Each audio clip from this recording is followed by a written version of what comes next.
Bismillahirrahmanirrahim. Assalamualaikum warahmatullahi wabarakatuh. Saya Yusaira ingin membentangkan tentang uruf adat.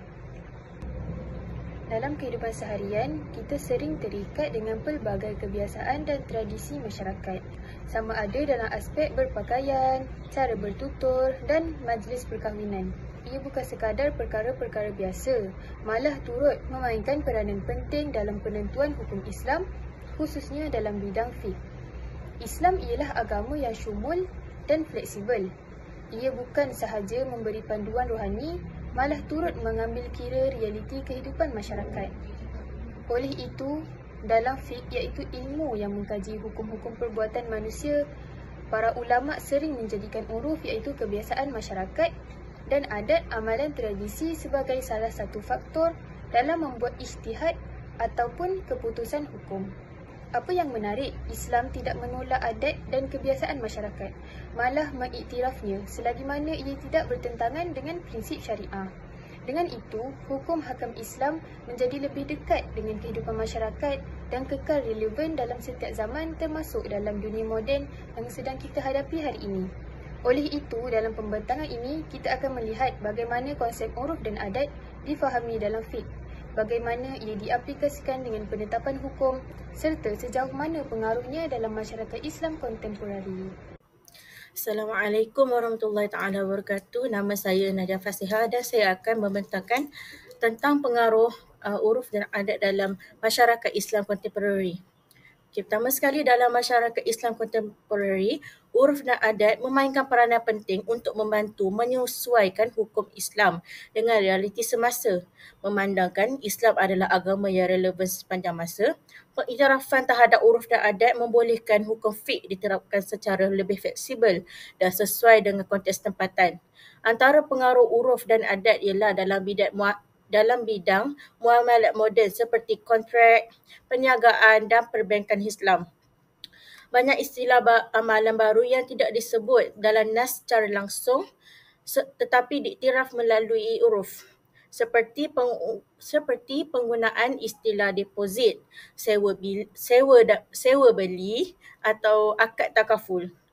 Dengan merujuk dengan uruf yang sahih, para fuqaha dapat mengubah hukum yang realistik tanpa menjejaskan prinsip syariah. Di samping itu, dalam urusan sosial dan budaya, uruf membantu mengharmonikan perbezaan antara budaya setempat dengan ajaran Islam. Contohnya, adat pemberian hantaran dalam perkahwinan, pakaian tradisional, adat berjiran diterima selagi tidak bercanggah dengan syarak. Ini menjadikan Islam lebih mesra masyarakat dan mudah diterima tanpa meminggirkan identiti budaya. Okey, seterusnya saya akan menerangkan tentang peranan uruf dalam penetapan hukum. Okey, sebenarnya uruf ni kita anggap ianya sebagai sumber kedua lah. Sumber kedua dalam Islam. Maksudnya kalau kita tak jumpa dalil yang jelas daripada Quran ataupun hadis, kita boleh gunakan adat masyarakat. Kita boleh rujuk kepada adat masyarakat. Selain itu, uruf ni juga dia membantu kita faham nas ataupun kontrak yang kadang-kadang agak samar, kabur ataupun umum. Contohnya, ada satu kaedah fiqh ni, dia kata apa yang orang biasa tahu dalam adat kira macam syarat sah dalam akad. Maksudnya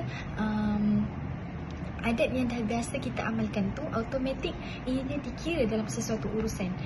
Contohnya macam dalam kehidupan seharian kita, dalam jual beli, perkahwinan dan adat masyarakat. Jadi dalam Islam ni, uruf ni pentinglah supaya hukum tu tetap sesuai dengan keadaan masyarakat. Assalamualaikum warahmatullahi wabarakatuh.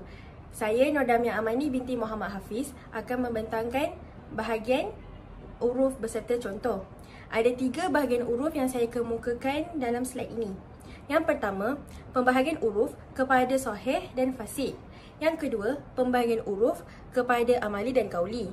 Yang ketiga, pembahagian uruf kepada al-am dan al-has. Kita akan pergi ke bahagian yang pertama. Yang pertama, pembahagian uruf kepada sahih dan fasid. Uruf sahih. Uruf sahih ni ialah amalan kebiasaan yang tidak bertentangan dengan syarak. Contohnya, uruf sahih ni as-salam. As-salam ni menjual barang dengan mengambil bayaran dahulu dan barangan kemudian. Macam online shopping. Kan kita bayar dulu baru kita dapatkan barang tu. Itu untuk uruf sahih. Untuk uruf fasid pula, uruf fasid ni ialah amalan yang bertentangan dengan syarak. Untuk uruf fasid, pinjaman yang berbentuk riba sama ada daripada bank ataupun individu. Kita pergi bahagian yang kedua, iaitu pembahagian uruf kepada amali dan kauli. Uruf amali bermaksud kebiasaan atau perbuatan yang diamalkan oleh masyarakat secara berterusan. Ini berkaitan tentang perbuatan lah. Contoh untuk uruf amali ni, jual beli mu'attah. Proses jual beli tanpa ijab dan kabul. Yang kedua, uruf kauli. Uruf kauli ni kebiasaan dalam penggunaan perkataan atau istilah tertentu oleh masyarakat yang membawa maksud yang difahami bersama. Ni uruf kauli ni dia lebih kepada perkataan. Contoh untuk uruf kauli, kita ambil perkataan walad.